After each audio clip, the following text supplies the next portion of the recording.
আসসালামু আলাইকুম রহমতুল্লাহি ওয়া বারাকাতুহু। আলহামদুলিল্লাহি ওয়াহদা ওয়াসসালাতু ওয়াসসালামু আলা মান লা নাবিয়্যা বা'দা, আম্মা বাদ। সম্মানিত দর্শক এবং শ্রোতা মণ্ডলী, সিলেটের একটি খুবই হাস্যকর এবং খুবই দুঃখজনক এবং খুবই সিলি একটা ম্যাটার নিয়ে আমরা হত্যাকাণ্ড পর্যন্ত দেখেছি। সেটি হচ্ছে, আপনারা কতটুকু জানেন যদিও এখন এই হট হট নিউজের সময় এই সিম্পল একটা বিষয়টা সকল ব্যক্তির অগোচরে এসেছে কিনা, দৃষ্টিতে এসেছে কিনা, পত্রিকাতেও এগুলো খুব ছোটভাবে লেখে। আজকে হচ্ছে 15 তারিখ, 14 তারিখের পত্রিকায় বাংলাদেশ প্রতিদিনে খুব ছোট্ট করে এটা উল্লেখ করেছে। তাদেরকে ধন্যবাদ।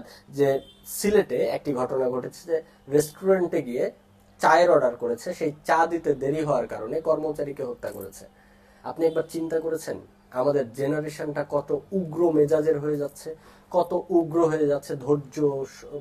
ধৈর্য বলে আমাদের মধ্যে যে এই শব্দটার অ্যাবসেন্স দেখা যায়, আমাদের জীবনের ডিকশনারিতে ধৈর্য নামের কোনো শব্দ যে নাই, সেটার একটা উজ্জ্বল একটা প্রমাণ এই নিউজটা বা এই কর্মকাণ্ডটা।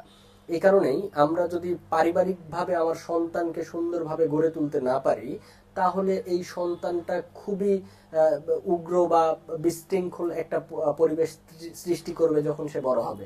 এই কারণেই একটি কথা আমি কোথায় যেন দেখলাম, সেটি হচ্ছে, আপনার সন্তানকে যদি আপনি সুন্দর একটা খেলনা কিনে না দেন, সুন্দর খেলনা, কিন্তু সেটা আপনি আপনার সন্তানকে কিনে দিলেন না, তাহলে সেই খেলনার জন্য সর্বোচ্চ সে 1 ঘন্টা কান্নাকাটি করবে। কিন্তু আপনি যদি আপনার সন্তানকে জ্ঞান না দেন, জ্ঞান শিক্ষা না দেন, তাহলে আপনার সন্তান এটার জন্য সারা জীবন কান্নাকাটি করবে। অতএব আপনার সন্তানকে সুন্দর জ্ঞান শিক্ষা দিতে হবে।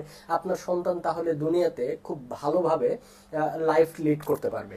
সাথে সাথে আপনি যদি আপনার সন্তানকে ইসলামী জ্ঞান শিক্ষা না দেন, কোরআনের জ্ঞান না দেন, হাদিসের জ্ঞান না দেন, রাসূলের আদর্শ শিক্ষা না দেন, তাহলে আপনার সন্তান কান্না করবে কিয়ামত পর্যন্ত। ব্যাপারটা প্রত্যেকটা পিতামাতার জন্য কনসার্নিং ম্যাটার, কনসার্নিং পয়েন্ট। সেটি হচ্ছে, আপনি আপনার সন্তানকে খেলনা কিনে দেওয়ার জন্য দেশ বিদেশ প্রত্যেকটা জায়গা থেকে আপনি জীবন বাজি রেখে তার জন্য সবকিছু করছেন, কিন্তু আপনার সন্তানকে সুশিক্ষা দিচ্ছেন না। এই কারণেই খেলনা নিয়ে সে হাসি ফুর্তির মধ্যে আছে, মোবাইল হাতে নিয়ে সুন্দরভাবে দিন কাটাচ্ছে, কিন্তু সে সুশিক্ষাটা পাচ্ছে না। সুশিক্ষার অভাবে তাকে সারা জীবন কান্না করতে হচ্ছে। আপনার পিতামাতা হিসাবেও আপনার কান্না করতে হচ্ছে। আপনার সন্তান একেবারেই উচ্ছৃঙ্খল, সমাজে আপনার মাথা নিচু হয়ে যাচ্ছে, আপনি সমাজে মাথা উঁচু করে কথা বলতে পারছেন না, তার কারণ আপনার ছেলে সমাজের মধ্যে একটা বেয়াদব, ব্যাককেল এবং উচ্ছৃঙ্খল একটা ছেলে। আপনি ওই সন্তানকে ধর্মীয় শিক্ষা দেননি। আপনি জন্মের পরেই আপনি তাকে ড্যান্সিং ক্লাবে পাঠিয়েছেন, সিঙ্গার বানানোর জন্য তাকে গান শিখতে পাঠিয়েছেন, নাচ শিখতে পাঠিয়েছেন, অনেক কিছু তাকে শিক্ষা দিয়েছেন, কিন্তু সবচেয়ে গুরুত্বপূর্ণ যেটা, সেটা হচ্ছে ধর্ম শিক্ষা দেননি।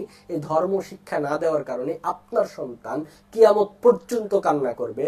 সেই শেষ যেই বিচার হবে, সেই বিচারের দিনেও সে হা হা লাদ্রি বলবে, কিছুই জানি না, কিছুই জানি না বলবে। দুনিয়াতেও সে হতভাগা, কিয়ামতের দিনেও সে হতভাগা হয়ে জাহান্নামে প্রবেশ করবে। আপনি কি চাচ্ছেন আপনার সন্তান এরকম সিলি বিষয় নিয়ে মানুষ হত্যা করুক, অনেক অন্যায় কাজে জড়িত হয়ে যাক? না। যদি আপনি না চান, তাহলে আজ থেকেই আপনি প্রতিজ্ঞাবদ্ধ হন যে আপনি আপনার সন্তানকে ইসলামিক শিক্ষায় শিক্ষিত করবেন। আল্লাহ আমাদের প্রত্যেককে, আমাদের সন্তানকে ইসলামিক শিক্ষায় শিক্ষিত করার তৌফিক দান করুক। আমিন সুম্মা আমিন। রাব্বিক ফিরলি আমিন। ওয়া আখির দাওয়ানা আলহামদুলিল্লাহি রাব্বিল আলামিন। আসসালামু আলাইকুম ওয়া রাহমাতুল্লাহি ওয়া বারাকাতুহু।